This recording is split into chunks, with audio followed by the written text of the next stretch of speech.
鸿海集团旗下子公司金鼎科技公司发布着重大的消息，讲起有骇客来入侵，而且这个骇客真藏手，公开来威胁，讲若无爱付钱，就要来公开客户的资料，而且公司的重要资料卖去互清除。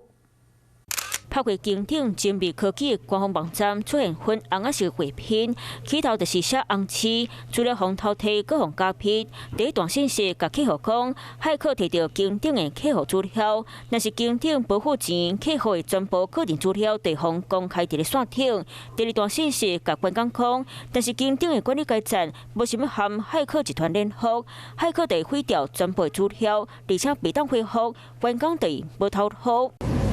金鼎是鸿海集团旗下经营半导体尖端制程设备的关键部署，和半导体自动化设备研发。虽然上次贵公司叫骇客入侵是常在听到的代志，不过这是第一摆骇客犯案了后，甲公司的官方网站死，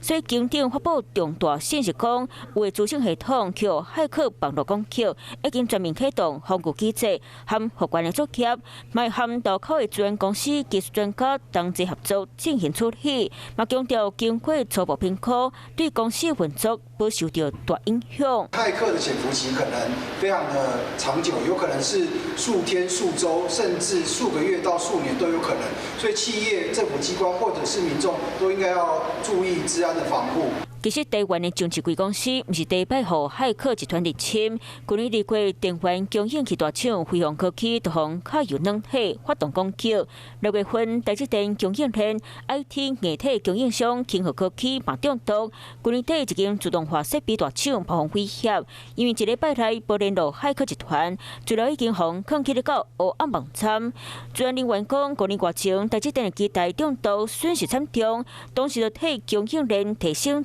安防护水准，金鼎网站一摆中毒，某估计早盘来到206到2%。即摆相关人员嘛就报告调查局做笔录，希望当找出幕后的总价钱。Hello， 我是雷亚，想要抢先掌握最及时的新闻资讯吗？赶快订阅、按赞、开启小铃铛，锁定华视新闻 YouTube 频道。